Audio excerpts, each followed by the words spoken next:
Sobat Diarisi Kopi yang berbahagia, tadi kita sudah ngobrol-ngobrol soal pembentukan petugas pemutahiran data pemilih. Nah, sekarang kita akan ngobrol tentang apa saja kegiatan dari petugas pemutahiran data pemilih. Ini tugasnya dari Divisi Perencanaan Data dan Informasi, yaitu Pak Hamdi. Selamat sore, Pak. Selamat, Mas Pak. Ya, nah ini kita jarak jauh ya, karena ini ya physical distancing ya. Ini Bang, kita mau tanya-tanya nih Bang, kita program Diarisi Kopi, program perdana. Kebetulan sekarang ini sedang masa pilkada ya, khusus Kabupaten Muara Jambi ini terkait pemilihan gubernur. Dan dari informasi Bang Andi Agusri tadi terkait pembentukan PPDP sudah dilaksanakan. Nah, ini kepada Abang ini kita coba tanyakan, setelah dibentuk PPDP ini apa yang nanti akan dikerjakan oleh PPDP? Bukan ya? Iya. Baik, terima kasih Mas Par, host luar biasa. Bangga sekali sih hari ini kita bisa bertemu host kondang ya, yang selalu tayang dan tampil di televisi ya. Ini bangga juga kita.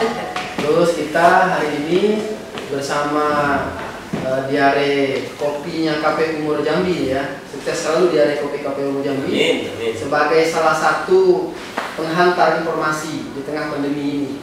Karena kita tidak bisa menemui masyarakat langsung. Ya, karena physical distancing, karena pandemi ini, ya kita harus perbanyak dialog-dialog seperti ini. Nah, tadi disampaikan bahwa Pak Andi Agusri selaku divisi yang mengatur tentang pemutahiran SDM pembentukan itu sudah memberikan sinyal dan sudah mengumumkan terkait pembentukan PPDP. Nah, teman-teman sekalian, perlu diketahui bahwa PPDP itu adalah petugas pemutahiran daftar mata pilih, ya. Petugas yang akan mencoklit, memutahirkan data yang akan diturunkan oleh KPU RI. Nah, flashback bahkan Mas ya, bahwa setelah pileg kita itu memiliki sebanyak 1.293 TPS. Itu memang karena basisnya diperkecil 300 ke bawah karena kemarin banyak jumlah TPS-nya ya. Iya, jumlah TPS. Nah, untuk pilkada ini kita setelah dirampingkan, setelah dicermati, kita memiliki TPS itu sebanyak 917. Nah, kalau dulu pileg dulu kita punya mata pilih itu sebanyak 279.699. Nah, sekarang setelah hasil sinkronisasi oleh KPU RI yang telah diterima DP4-nya, akhirnya kita mendapatkan mata pilih kita sekarang adalah 306.360.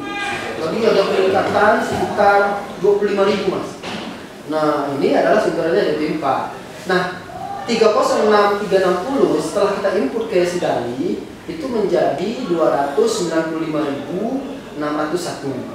Nah, data inilah yang nanti akan kita sebar sebanyak 917 TPS. Nah, maksimalnya itu 500 Mas. 500. Iya, 500. Dan setiap TPS-nya nanti akan dimutahirkan oleh PPDP ya selama mulai 15 Juli sampai dengan 13 Agustus. Lebih kurang hampir 1 bulan kurang mereka akan melaksanakan pemutahiran. Nah, apa yang akan dilakukan oleh PPDP ini? Di tengah pandemi, di tengah mungkin masyarakat yang tidak mau menerima nih tamu, takut mungkin terpapar. Nah, kepada masyarakat tidak perlu khawatir karena PPDP kita ini sudah kita rapid test. Insya Allah nanti ya clear.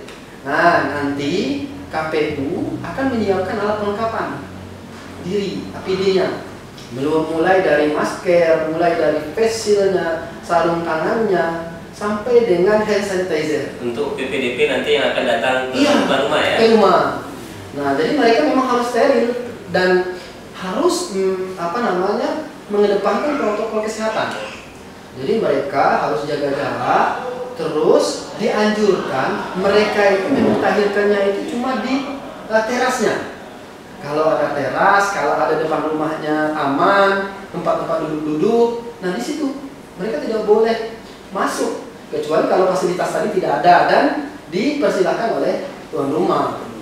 Nah, jadi PPDP mencoklit itu akan membawa model A namanya, model AKWK.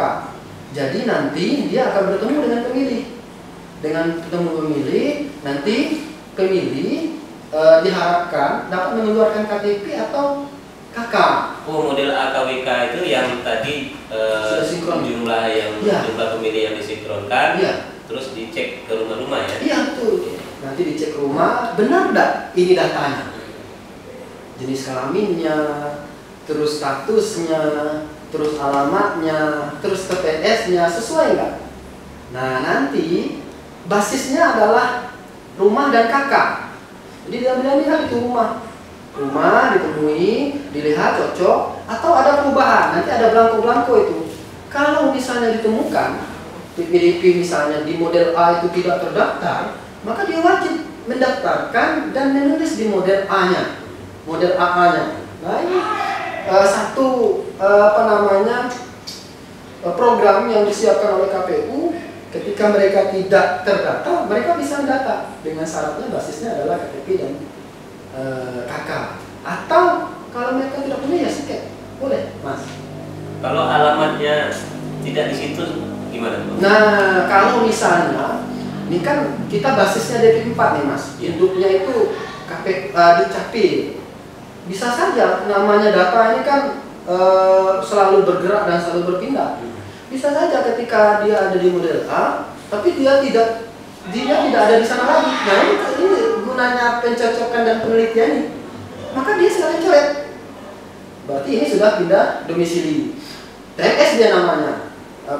Tidak memenuhi syarat lagi karena dia sudah pindah. Kita harapkan memang teman-teman PPDP ini maksimal door to door agar nanti akurasi dari data itu yang kita harapkan 90% sampai 100%. Sehingga tidak ada lagi yang namanya masyarakat Muaro Jambi yang mampu dan mempunyai hak cukup syaratnya tidak terdata. Nah ini salah satu tugas PPDP ini, berat ini tugas PPDP ini, apalagi di tengah pandemi ini. Ya, kita berharap memang PPDP ini menjaga jarak, menjaga kesehatan, mematuhi protokol kesehatan ya, Pak. Protokol kesehatan itu Mas PPDP-nya. Iya.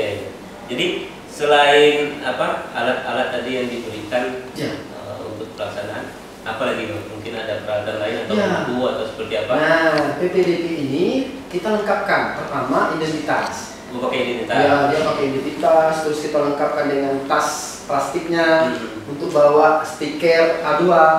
Nah, jadi nanti kepada masyarakat yang belum terdata, di rumahnya belum didata oleh PPDP, bisa ngecek, lihat ada depan rumahnya ada A2.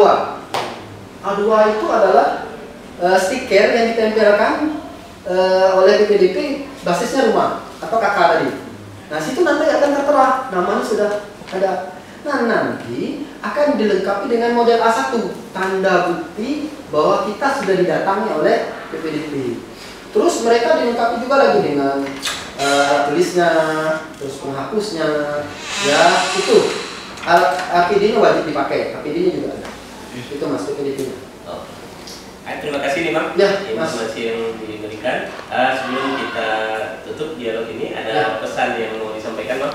Ya. Kepada ini sobat Diarisi Kopi. Sahabat Diari Kopi, kita berharap masyarakat ikut aktif untuk mencek datanya masuk atau tidak. Karena satu suara saja itu sangat bermanfaat dan sangat berarti untuk kemajuan, ya, Provinsi Jambi ini. Jadi kalau misalnya belum terdata, sampaikan kepada petugas kita, ada PPS, ada PPK, dan nanti KPU. Boleh menghubungi PPS, boleh juga menghubungi kami KPU. Kami akan siap melayani 24 jam bagi masyarakat yang tidak terdata. Intinya jangan sampai hak kita sebagai masyarakat tidak terdata. Ini karena ini salah satu tugas kami. Itu saja. Terima kasih Bang. Ya. Nanti mungkin di lain waktu kita akan coba update hasil dari pekerjaan PPDP ini. Terima kasih ya. Ya, terima kasih Mas. Baik, sobat Diarisi Kopi yang berbahagia, itu tadi ngobrol-ngobrol kita dengan Bang Hamdi terkait tugas dari petugas pemutaran data pemilih. Dan ingat, sobat Diarisi Kopi yang berbahagia, masyarakat Kabupaten Muaro Jambi semua, bahwa mulai tanggal 15 Juli sampai dengan 13 Agustus nanti akan ada petugas pemutaran data pemilih mengunjungi rumah sobat-sobat sekalian untuk mengecek apakah sobat sekalian masih terdaftar sebagai pemilih atau tidak. Itu. Dan kita nanti akan lanjutkan pembicaraan soal tahapan pilkada yang lainnya. Tentunya dengan masih dengan komisioner KPU Kabupaten Muaro Jambi setelah jeda yang satu ini.